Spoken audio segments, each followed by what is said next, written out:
Hello everyone and welcome to the Watch Complications channel. I'm Brian. If you haven't subscribed, please think about it, and also be sure to check out my website, watchcomplications.com. So the other day I get a suggestion from one of my friends and viewers about something that I'd thought about in the early days of the channel, and this sort of reminded me of it, thought it was a good idea. But in my intro video for the channel, I mentioned that my site name, Watch Complications, which obviously is derived from the complications of features of a watch, things like date, power reserve, GMT, small seconds, so on, that it might be interesting to have a series of short videos to publish between some of the longer ones that go into detail about these watch complications and how they work, how they're implemented on the watch movements. And I thought that was, an excellent suggestion, and again, reminded me of something I thought about doing before. Those watch building projects, dial making, watch reviews, those take a lot of time, and there's often a little bit of space between those when they get published on the channel. But I thought this would be sort of a fun way to interject some slightly shorter videos that don't take as long and place these sort of between some of those videos that take a little bit more time in terms of publications. So I'm going to do a short series of videos on watch complications and publish them every so often. I like to think that what makes my channel a little bit different than some of the others out there is that it's not just watch reviews, it's not just regurgitating of some specs and saying whether you like it or not. I try to, one, go into more depth than that when I do my watch reviews, which means they're a little bit longer than many others out there, but that's fine, that's me, I'm doing me.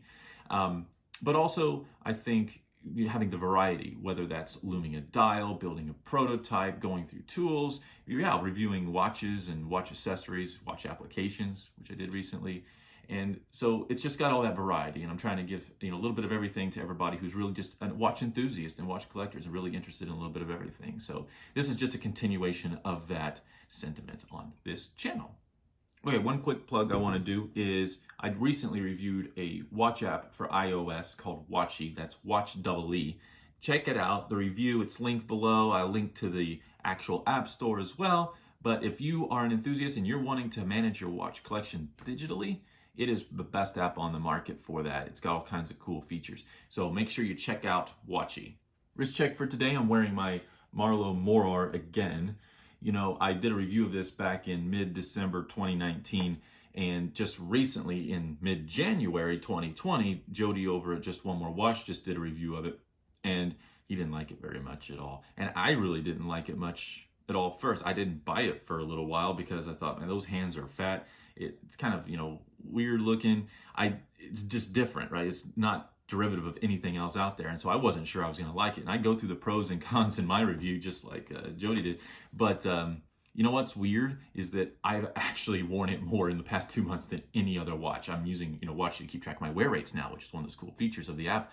But it's like somehow become the most worn watch in my collection, and it's a little bit rough around the edges. Those hands are fat, but you can see them really quick. It's a simple three-hander, and I don't know, I just like the simplicity and the just unique look of it. And yeah, not everyone's gonna like it, but I actually kind of really like this watch, and it's become my most worn. So the Marloe Moror, check out that review. I'll link to that as well. All right, it's time to take a look at our first complication in this mini-series on watch complications themselves. And we're gonna start with one of the most common ones, the date complication. Okay, so one of the things I want to mention at the beginning of this series is that when it comes to a particular complication, keep in mind that there are multiple ways in which that complication might be implemented. I am showing you ones on movements that I have or that I choose to buy to show off a particular complication, and that it may not be the way that it's done on every other movement out there that has that complication. So keep that in mind as you watch any videos in this series, and I will remind everyone of that probably very briefly at the beginning of each of them. So to illustrate the date complication, I'm going to use these two movements primarily. The one on the left is Chinese, the one on the right is Swiss. I'm going to use one other movement to illustrate a design characteristic, but primarily these two. I will state the reference of the movements whenever I show them up close so you know what specific movement we're talking about and also how much they cost. These two movements I've already got cased as part of my glass series. It's going to make them easy to interact with, but sometimes I'll also just show movements, or I'll buy ones just to take apart to show you how they work. But these are already cased inside of some actually beautiful cases, and these are fun to wear like this. I wear some like this. This is my glass series. So let's take a look at the Swiss movement first, and then I'll show you the difference with the Chinese movement. This is just a notepad under here, an empty notepad. Creative ramblings of a restless mind. It's currently empty. So the movement we're looking at here is a Swiss-made Sellita SW200-1. Very common type of movement. It's a simple three-hander, hours, minutes, seconds, with the date complication added in. And these run about $150, give or take, if you were just to buy the movement in sort of one-off, like not in bulk, and use it for a watch. Of course, by bulk, you can get them a lot cheaper. And so there's two ways in which a lot of date complications work. One is known as the quick set, where you can use the crown to quickly flip the date around. And then you also have the date where it flips whenever it hits 12 a.m. So I'm going to start with the quick set, and that's controlled with this wheel right here. And I'm not going to say a ton of technical terms. I just want to do this in sort of a fairly simple fashion. But notice the date wheel here. On the interior that's not painted are these little brass tabs. So you can see these little brass tabs, these little hooks around here. And those are there so that the quick set and also the 24-hour rotation can grab those pins and force the wheel forward. They don't go backwards usually. There are movements out there that allow you to set the date backwards, but usually you're going forward, or else you could potentially break the movement in a lot of cases, depending on its design. So the quick set mechanism is right here next to the keyless works.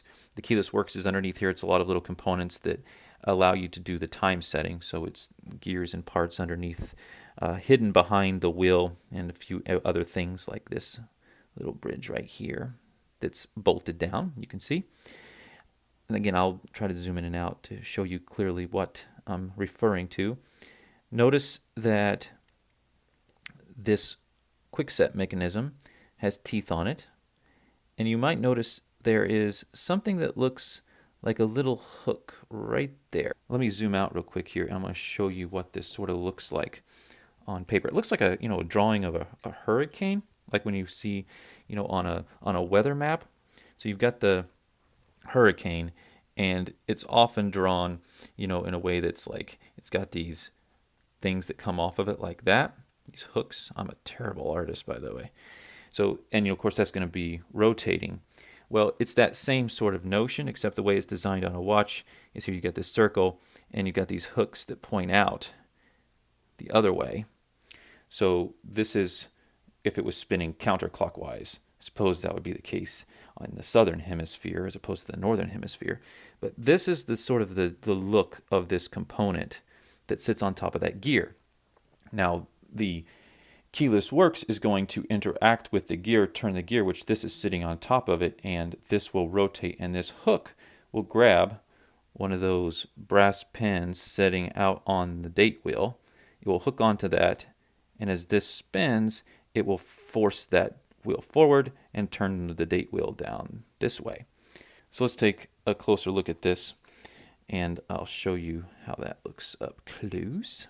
Okay, when I pull the crown out to first position, you're going to notice there's a little gear underneath here, right there. That's going to snap down, and you're going to see a tooth go in between the teeth on this wheel. And you can see that little hurricane-looking thing sitting right on top of it. This is keeping some pressure. This tab, this bridge is keeping some pressure on top of that just to keep it in place. But let's pull this out to first position, and you'll see a wheel click down. See that wheel come down in there? The teeth of that gear. And now if I was to go about turning this, notice it's now engaged with it. Push it back in, that gear goes back into place, and now the winding mechanism works. So I could wind, and this will wind the mainspring. But first position, pull it out, that gear snaps down, the teeth are now interacting. Now one thing is, not all movements have this, but these higher quality Swiss movements do, is it's kind of like a clutch system in a way.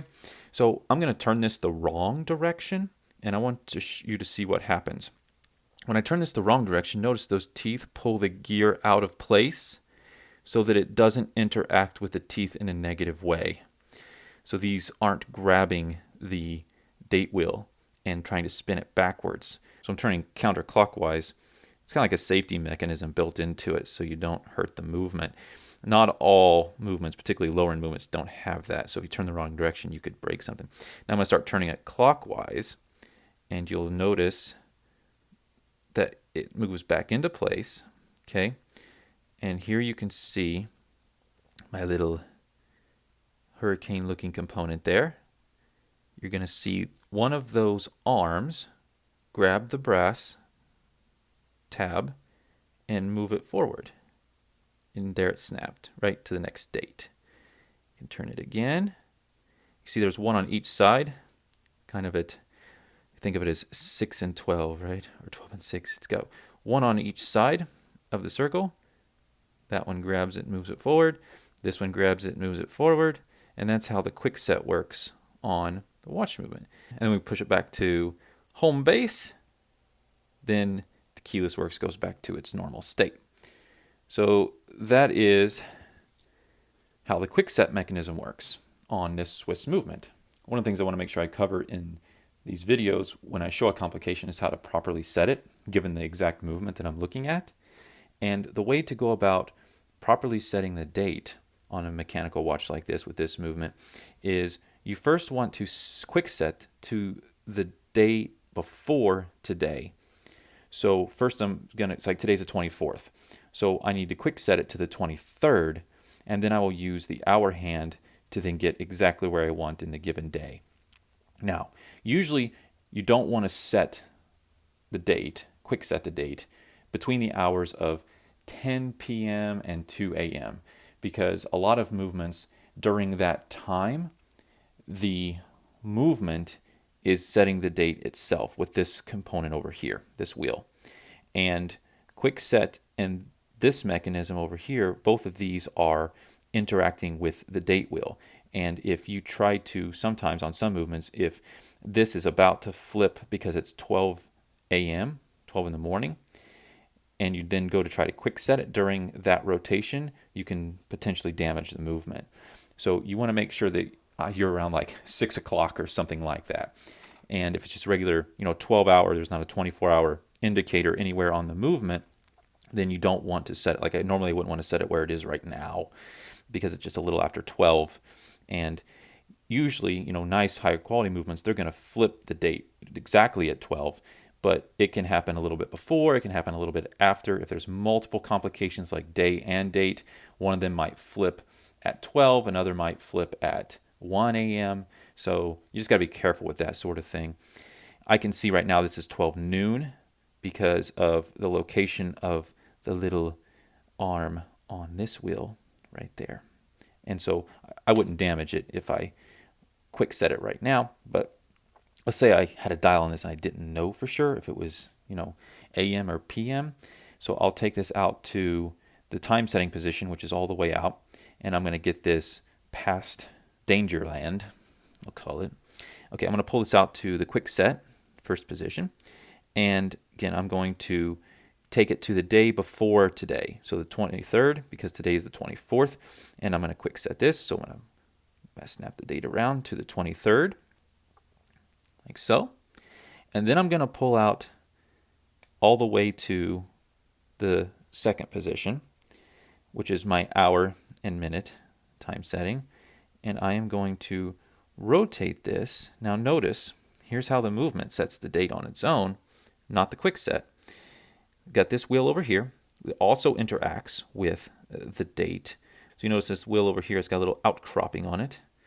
Looks sort of similar to the one over here. It's flat on the front and then kind of curves back and angles in toward the center.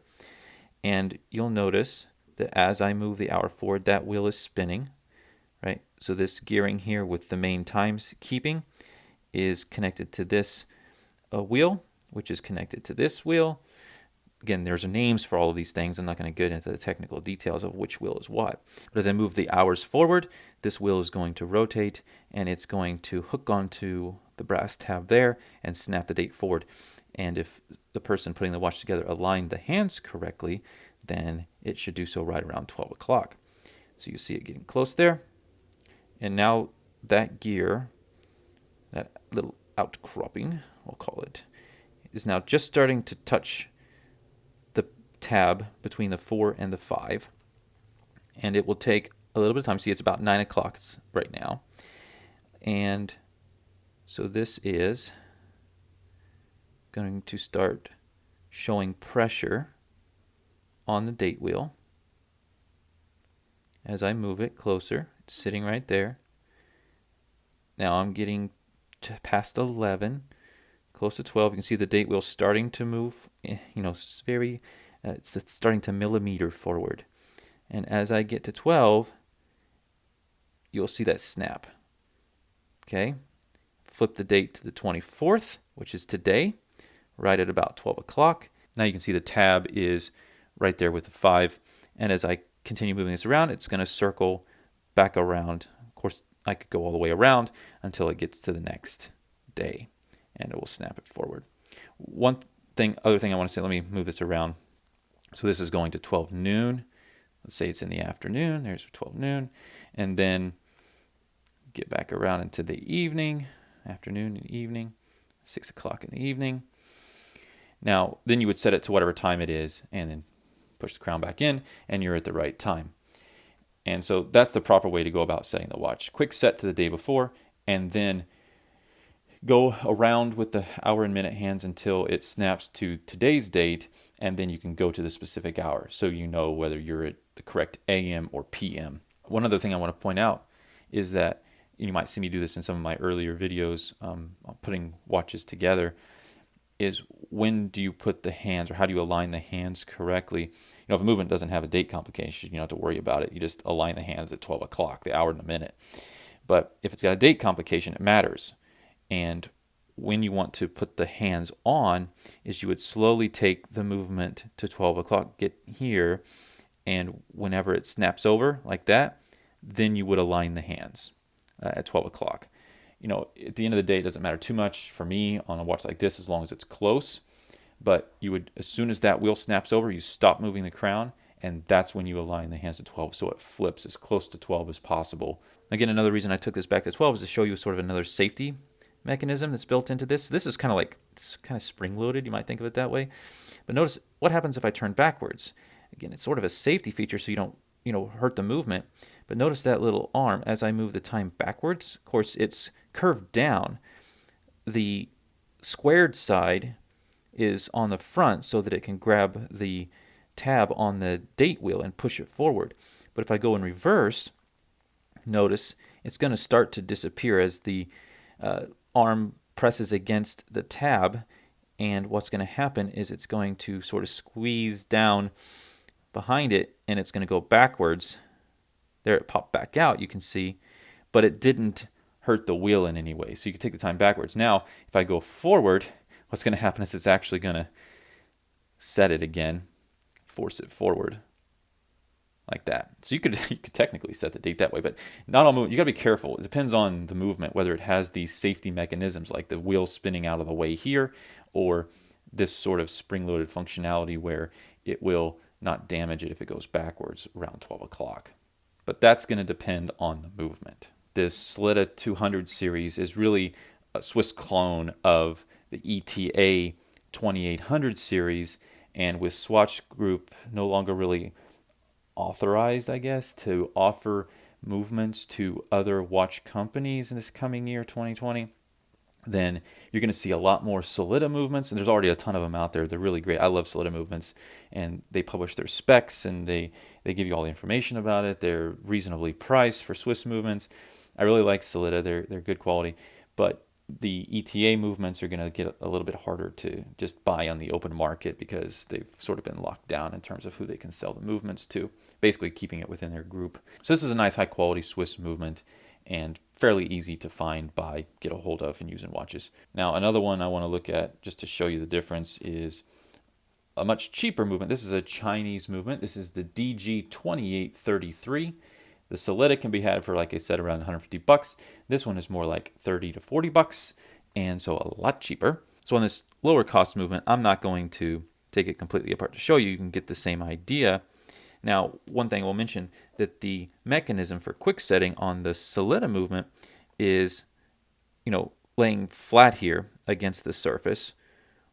What we think of as, we'll call it horizontal, right? It's laying horizontally flat on the face. Whereas in this Chinese movement, it's actually what, I'll describe it as vertical. So let me pull this out to position 1 now. Same thing is going to happen. The keyless works, the gearing, the time setting, it's all going to go snapping into the appropriate location. So there I am in position 0. I'll pull this out to position 1. Let me get the light there so you can kind of see down in there. There we go. Pull this out to position 1. You'll see a movement in there. And then let me turn this around and you will see, notice there is same notion. It's an arm. It's curved toward me. It's not laying flat. It's laying vertical on the gear. So there's this little arm. It comes down. It's that tab that is also interacting underneath of the date wheel, grabbing a tab and snapping it forward like that. So the arm comes around, moves the date forward, comes around. Same thing, there's two, one on each side of the wheel, and these arms, again, are vertical, pushing that tab down and snaps the date forward.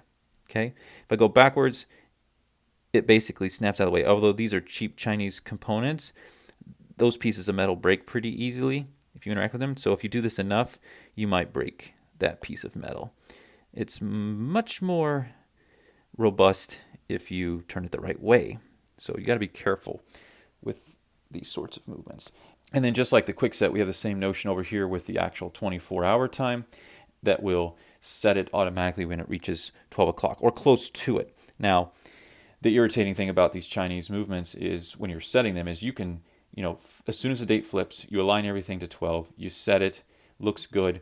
But then when you go around and you get back to 12 o'clock again at night, it seems like it wants to flip, an hour before. Now, one thing I will mention is that with these Chinese movements or these lower end movements, that whenever you are putting the hands on a watch like this, if you were making one, putting it together, and you move the date wheel forward as soon as it snaps over to the next date, you align the hands at 12 and you put them on, it may not actually move forward at 12 o'clock. Even if you tried to align it there, it might still do it at 11 or at 1.